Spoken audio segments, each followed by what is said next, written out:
Assalamualaikum warahmatullahi wabarakatuh. Dan pada video kali ini saya akan kembali lagi membacakan suatu kisah misteri. Kali ini berjudul tentang sebuah kisah sampai mati menagih hutang. Cerita kali ini berasal dari narasumber ya teman-teman. Dan untuk kalian yang memiliki pengalaman horor seperti narasumber ini dan juga narasumber yang sebelum-sebelumnya, saya sarankan untuk kalian mengirimkan cerita kalian ke alamat email kami yang sudah tertera di kolom deskripsi video kali ini ya teman-teman. Yuk, daripada kita lama-lama, daripada kita penasaran bagaimana ceritanya, kita langsung saja menuju ke ceritanya. Oh ya, namun sebelum itu saya sarankan untuk kalian subscribe channel ini terlebih dahulu dan nyalakan tombol lonceng notifikasinya ya teman-teman. Yuk, langsung saja kita mulai ceritanya.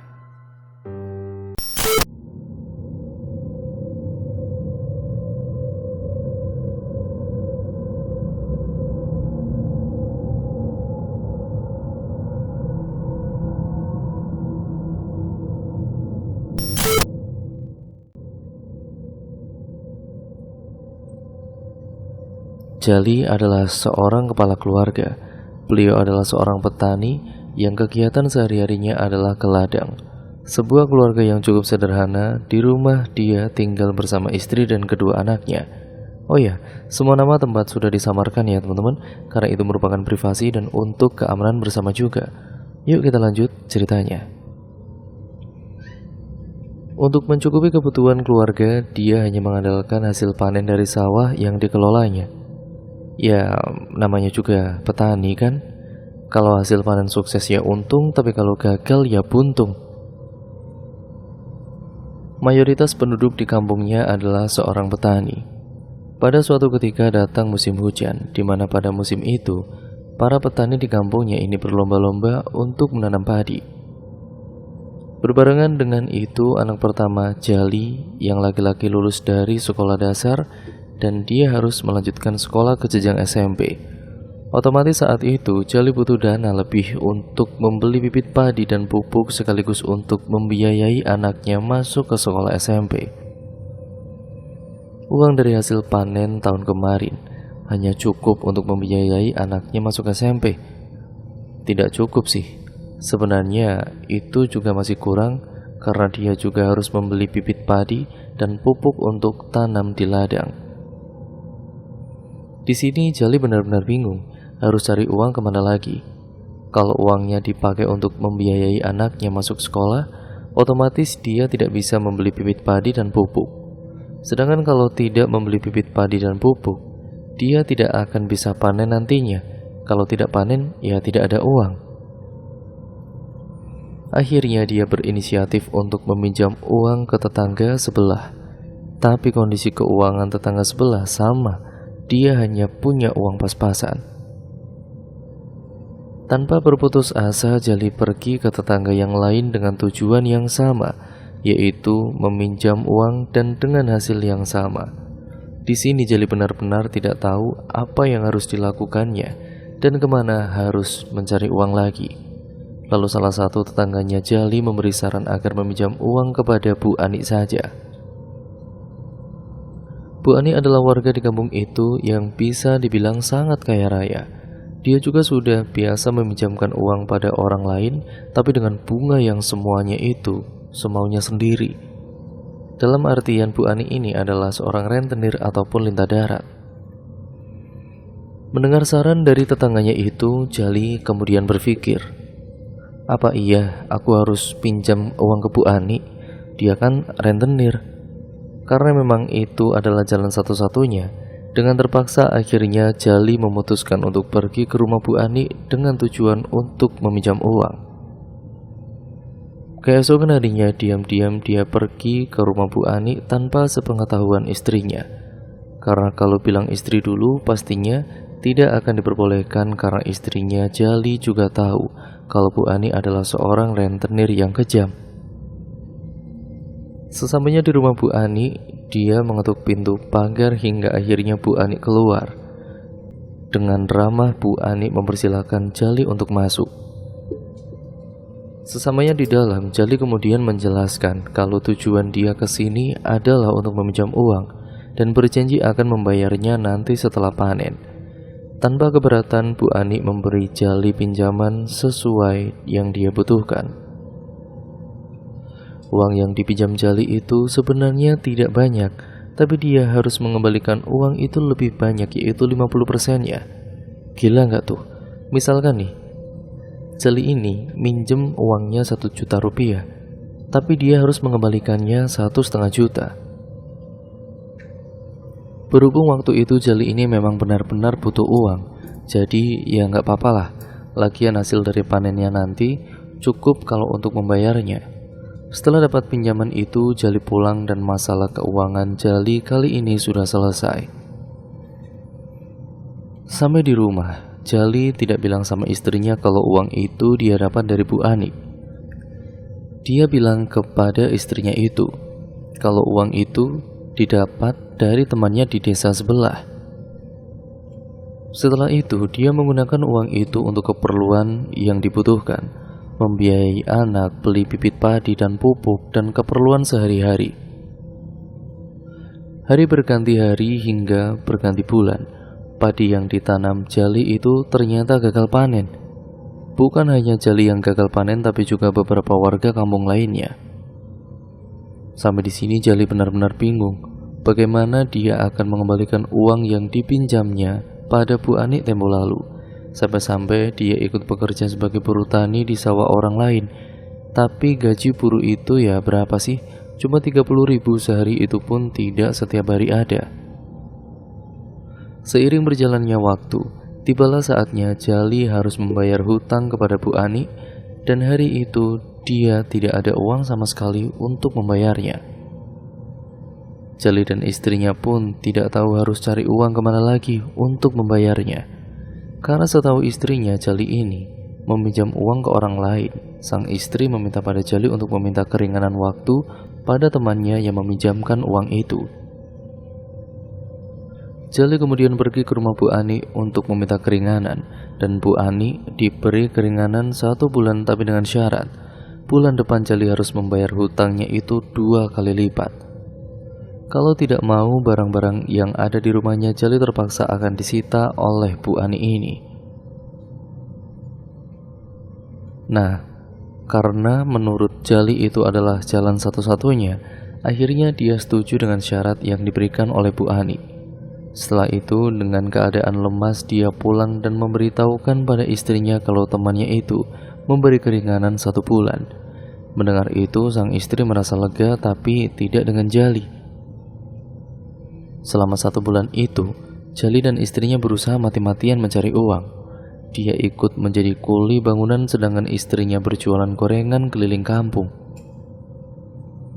Singkat ceritanya, 1 bulan sudah berlalu. Jali dan istrinya hanya mendapatkan setengah dari uang yang dipinjamnya itu. Sang istri yang tidak tahu akan hal itu meminta Jali untuk membayarkan setengahnya dulu ke temannya.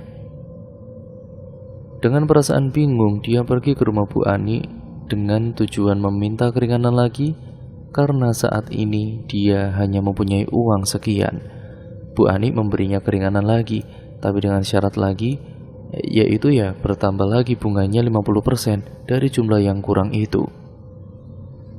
Ya misalkan, awalnya Jali kan pinjamnya itu 1 juta, dan bulan ini dia hanya mempunyai uang 500.000.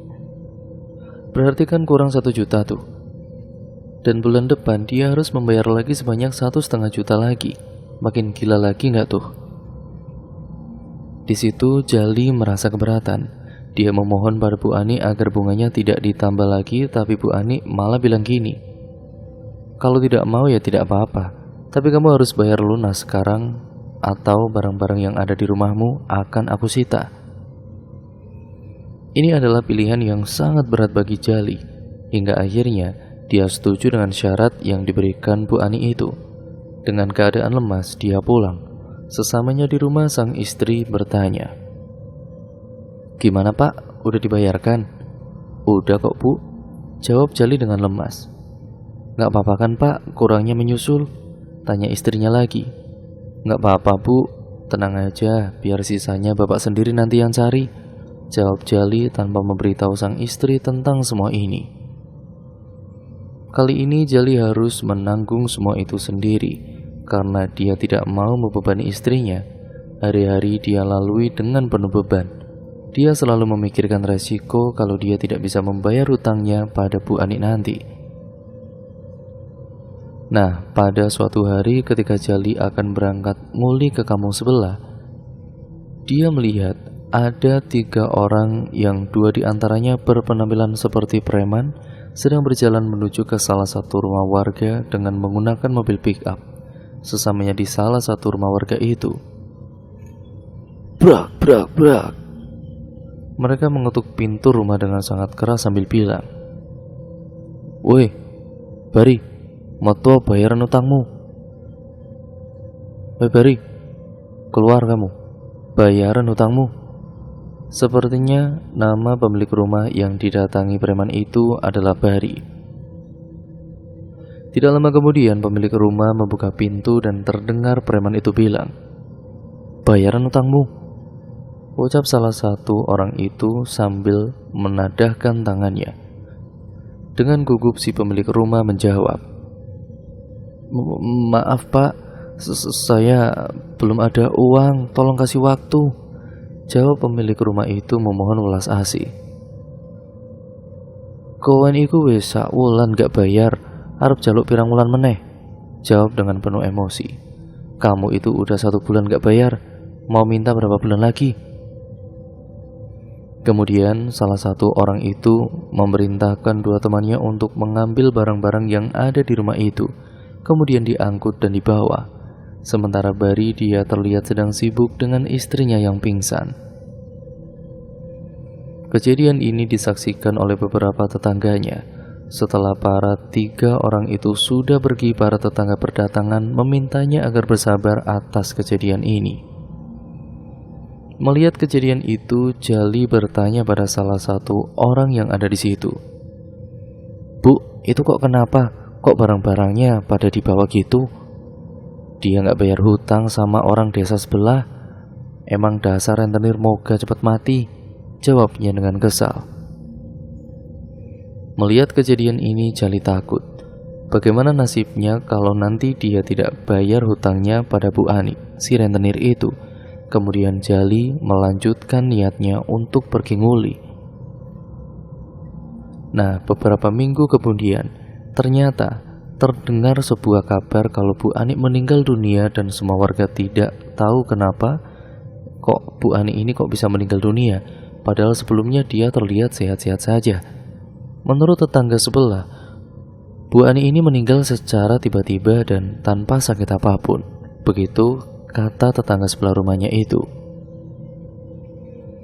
Sore itu Jali pergi ke rumah Bu Ani untuk ikut mengurus jenazahnya, dan sore itu tidak banyak warga yang ikut mengurus mayatnya karena mungkin kebanyakan warga tidak suka dengan kelakuan Bu Ani sebagai seorang rentenir yang kejam. Sesamanya di sana, terlihat hanya ada Pak Ustadz dan pihak keluarganya saja.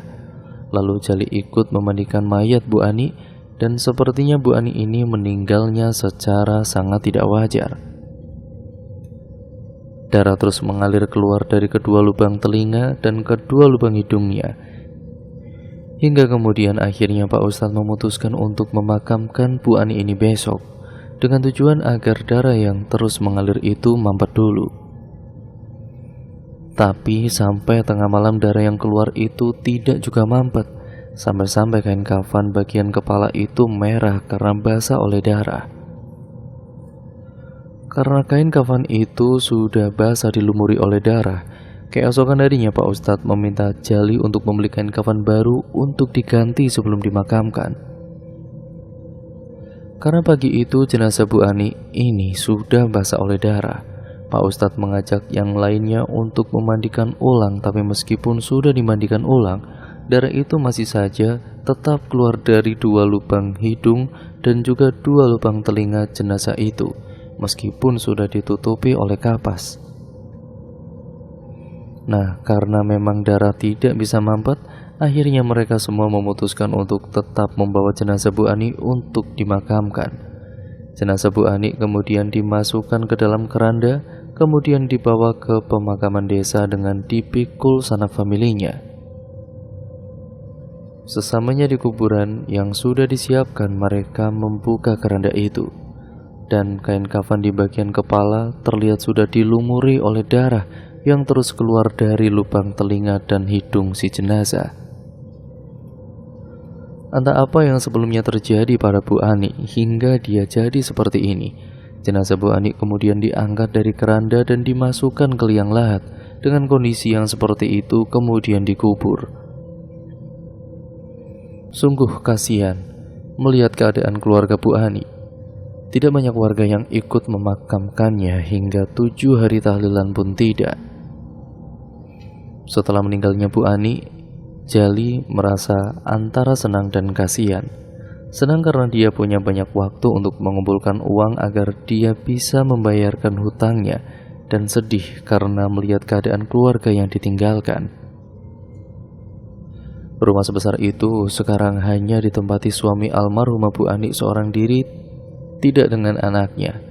Menurut tetangganya, sebelumnya anak-anak almarhumah memang sudah tidak tinggal di rumah itu karena tidak suka dengan kelakuan ibunya sebagai seorang rentenir.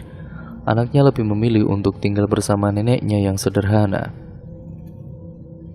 7 hari setelah meninggalnya Bu Ani itu, rumahnya selalu terlihat sepi. Pintunya selalu tertutup, entah suaminya ini kemana.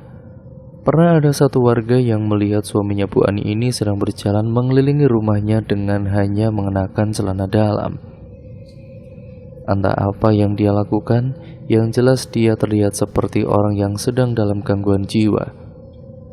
Karena banyak warga yang tidak suka dengan sifat Bu Ani, kebanyakan warga tidak memperdulikan soal itu. Bahkan kebanyakan warga malah senang atas meninggalnya Bu Ani, apalagi yang masih mempunyai hutang. Sekitar 10 hari setelah meninggalnya Bu Ani itu, tepatnya tengah malam, ketika sedang tidur tiba-tiba, tok tok tok, terdengar ada suara seseorang yang mengetuk pintu rumahnya hingga membuat Jali terbangun. Karena mungkin itu adalah tetangga yang butuh bantuan Jali ini segera membuka pintu rumahnya untuk melihatnya. Setelah pintu dibuka ternyata kosong, tidak ada satu orang pun yang berada di sana. Jali tidak berpikir ke sana dulu. Dia menganggap mungkin memang itu tadi tetangganya. Tapi karena Jali lama membuka pintu, jadi dia sudah pergi. Dia kembali melanjutkan tidurnya. Keesokan harinya ketika akan ke ladang, tidak disengaja Jali melihat suami Bu Ani sedang sibuk mengangkat benda-benda ke atas mobil pick-up. Terlihat akan pindah rumah, lalu Jali bertanya, "Mau dibawa kemana, Pak? Mau pindahan ya?" "Enggak, Pak. Mau dijual soalnya penuh-penuhin rumah," jawab suami Bu Ani. "Oh gitu, kirain mau pindahan, Pak. Ya udah Pak, monggo saya ke sawah dulu," ucap Jali. Kemudian dia lanjut jalan ke ladang. Malam harinya, kejadian itu terulang lagi. Saat tengah malam terdengar suara ketukan pintu yang membangunkan Jali dan istrinya. "Pak, siapa malam-malam begini kok ketuk-ketuk pintu, Pak?" tanya sang istri. "Alah, nggak tahu Bu, biarin aja. Semalam juga ada, tapi pas Bapak buka nggak ada orang," jawab Jali dengan keadaan ngantuk. Ya akhirnya mereka membiarkannya lagi. Ya lagi pula kan, ngapain malam-malam gini kok ketuk-ketuk pintu, ganggu orang tidur, dan memangnya tidak ada hari siang atau bagaimana. Besoknya ketika Jali sedang sibuk dengan kopinya sebelum berangkat ke ladang, tiba-tiba istrinya yang baru pulang dari pasar bilang kepada Jali, katanya banyak warga desa yang pintu rumahnya itu juga diketuk. Dan tidak banyak juga yang bilang kalau mereka didatangi arwah Bu Ani untuk menagih hutang-hutangnya. Mendengar itu, Jali tidak percaya. Mana ada orang yang sudah meninggal kok bisa menagih hutang? Kan gak logis aja gitu. Setelah kopi sudah habis, Jali segera berangkat ke ladang untuk mencangkul ladangnya yang sudah sekian lama tidak ditanami itu. Di ladang, Jali ini bertemu dengan salah seorang warga kampungnya yang dia mengatakan hal yang sama dengan istrinya, bahwa banyak warga kampung sini dan beberapa kampung lain didatangi oleh arwah Bu Ani sang rentenir. Jadi yang masih tidak percaya akan hal itu masih mengabaikannya. Dia segera menyelesaikan niatnya untuk mencangkul di ladang, Sepulang dari ladang, dia menjumpai sebuah mobil pick-up yang akan menurunkan barang di rumah Bu Ani. Jali kemudian bertanya-tanya pada Pak sopir pick-up itu, "Loh Pak, barang-barangnya kok dibawa balik Pak? Bukannya ini kemarin udah dijual ya sama pemiliknya?" Menurut sopir pick-up itu, memang dia yang membeli semua barang ini dan sengaja dikembalikan karena setelah membeli barang ini, setiap malam dia ini selalu didatangi oleh sosok wanita yang mengatakan suruh mengembalikan barang ini ke rumahnya kembali. Mendengar itu, Jali tidak habis pikir, apa mungkin Bu Ani ini kentayangan yo? Dan benar saja, menurut warga kampung, tidak sedikit dari mereka yang pintu rumahnya diketuk pada tengah malam. Beberapa malam selanjutnya, kalau lebih dari jam 8 malam, kampung itu sangat sepi karena warga di kampung itu juga tidak ada yang berani keluar rumah. Kejadian itu berlangsung beberapa hari, sampai pada suatu ketika Jali mengalaminya sendiri. Tepat jam 1 malam terdengar ada suara orang yang mengetuk pintu rumahnya. Mendengar pengakuan dari beberapa warga sebelumnya, awalnya Jali tidak berani membukakan pintu, tapi di sisi lain dia juga penasaran. Apa benar arwah Bu Ani ini kentayangan hingga mendatangi rumah-rumah warga ya? Jali kebetulan malam itu tidur di kursi ruang tamu, memberanikan diri membukakan pintu rumahnya untuk membuktikan. Setelah pintu terbuka, terlihat tidak ada orang atau siapapun. Tapi dari sebelah pintu terlihat ada sebuah bayangan orang yang sedang berdiri tersorot lampu tapi tidak ada wujudnya. Bersamaan dengan itu, terdengar suara lirih wanita yang mengatakan, "Bayaran utangmu, bayaran utangmu, bayar hutangmu, bayar hutangmu." Begitulah suaranya. Mendengar suara yang tidak ada wujudnya, Jali segera menutup kembali pintu rumahnya sambil dalam hati dia bilang, "Iya Bu Ani, saya akan bayar kok." Karena memang banyak warga yang diteror arwah Bu Ani, seluruh warga kampung kompak untuk patungan untuk membantu para warga yang masih mempunyai hutang pada Bu Ani. Karena menurut Pak Ustadz di kampungnya, semua ini bisa terselesaikan kalau hutang-hutang Bu Ani sudah dibayarkan. Setelah mendapat bagian dari patungan warga itu, Jali dan beberapa warga kampung yang masih punya hutang itu datang ke rumah Bu Ani dengan tujuan membayar hutang kepada suaminya. Tapi pagar rumah Bu Ani selalu tertutup rapat, begitupun dengan pintunya.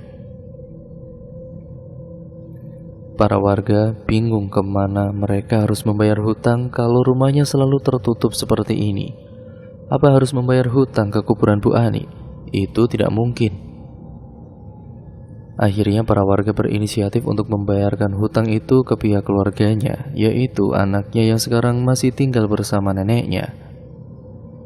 Anaknya Bu Ani menolak uang dari warga itu dan dia bilang kalau semua ini sudah diikhlaskan. Tapi warga tetap memberikan uang itu pada anaknya dengan tujuan agar mereka tidak dihantui oleh arwah Bu Ani lagi. Jadi mau tidak mau anaknya Bu Ani menerima uang dari warga itu, tapi hanya pokok dari pinjamannya saja, tidak dengan bunganya. Setelah sudah dibayarkan, beberapa hari selanjutnya arwah Bu Ani sudah tidak pernah lagi menghantui warga kampung. Dan tepat 40 hari setelah meninggalnya Bu Ani tempo lalu, terdengar kabar kalau suaminya Bu Ani juga meninggal dunia di dalam rumahnya tanpa diketahui apa itu penyebabnya. Rumah sebesar itu akhirnya kini menjadi kosong. Pihak keluarga termasuk anaknya tidak mau menempati rumah itu karena rumah itu dibangun dengan uang hasil rentenir yang sangat benar-benar haram. Sampai saat ini, sudah puluhan tahun rumah itu masih dibiarkan kosong oleh warga dan tidak ada yang berani menggusur atau merobohkan bangunannya, meskipun rumah itu sekarang sudah tidak layak pakai. Beberapa atapnya sudah roboh dan hampir seluruh temboknya ditumbuhi oleh lumut dan rumput liar yang tumbuh tinggi di sekitarnya. Dan kalian tahu nggak kenapa kok tidak digusur? atau dirobohkan saja oleh warga? Ya karena banyak pengakuan dari warga sekitar kalau di dalam rumah itu berhantu. Mungkin arwah dari Bu Ani masih menempati rumah itu bersama suaminya. Di hari atau malam-malam tertentu, tidak sedikit dari warga pernah melihat kalau kipas angin atap di rumah itu berputar-putar sendiri, begitupun dengan lampunya, padahal rumah itu sudah tidak ada saluran listriknya sama sekali. Tidak hanya itu saja, di malam-malam tertentu beberapa warga juga sering mendengar ada suara tangisan wanita di dalam rumah itu. Tangisannya itu seperti orang yang sedang kesakitan. Lantas, kenapa tidak ada warga yang berniat mencari tahu atau menolongnya? Semua itu memang sengaja dibiarkan biar kapok, karena sebelumnya semua warga sudah terlanjur tidak suka dengan pemilik rumah itu, yang suka menggandakan hutang seenaknya sendiri. Jangankan warga, anaknya sendiri pun kan sudah tidak suka dengan kelakuan ibunya sebagai rentenir yang kejam semasa hidupnya, sampai dia tidak mau menempati rumah sebesar itu. Dan cerita pun akhirnya selesai sampai di sini ya teman-teman. Bagaimana menurut kalian kisah kali ini? Sangat menarik kan? Dan sangat menghibur? Ya semoga saja seperti itu. Semoga kalian terhibur dalam mendengarkan cerita kali ini, dan banyak juga hal-hal positif yang dapat kita ambil ya teman-teman dari cerita kali ini. Semoga kalian benar-benar menikmati video kali ini. Jangan lupa like, komen, dan share, serta subscribe untuk kalian yang belum, dan nyalakan tombol lonceng notifikasinya agar kalian tidak ketinggalan video terbaru selanjutnya dari channel ini. Pokoknya yang positif, nilai-nilai yang baik kalian ambil, yang buruk kalian buang jauh-jauh. Jadikan itu sebagai pembelajaran untuk kita semua tentunya, agar kita menjadi manusia yang jauh lebih baik lagi ke depannya dalam menapaki hidup ini ya teman-teman. Sekian dan terima kasih, kurang lebihnya mohon maaf apabila banyak kesalahan kata ataupun artikulasi banyak yang salah, ataupun mungkin narasi saya kurang jelas, terlalu cepat atau terlalu lambat. Saya mohon maaf yang sebesar-besarnya ya teman-teman. Ya karena saya manusia biasa dan juga penuh kesalahan. Saya mohon maaf yang sebesar-besarnya. Sekian video ini saya akhiri. Oh ya, untuk kalian yang memiliki pengalaman-pengalaman horor nih, atau tulisan-tulisan horor, kalian bisa kirimkan ke alamat email kami yang sudah tertera di kolom deskripsi video kali ini, yang nantinya akan disadur oleh Manavila, yang nantinya juga akan saya bacakan di sini seperti di video kali ini atau di video sebelum-sebelumnya. Terima kasih ya teman-teman. Sekian video ini saya akhiri. Jangan lupa nantikan video terbaru selanjutnya dari channel ini di video yang selanjutnya dan cerita-cerita menarik selanjutnya. Sekian, wassalamualaikum warahmatullahi wabarakatuh.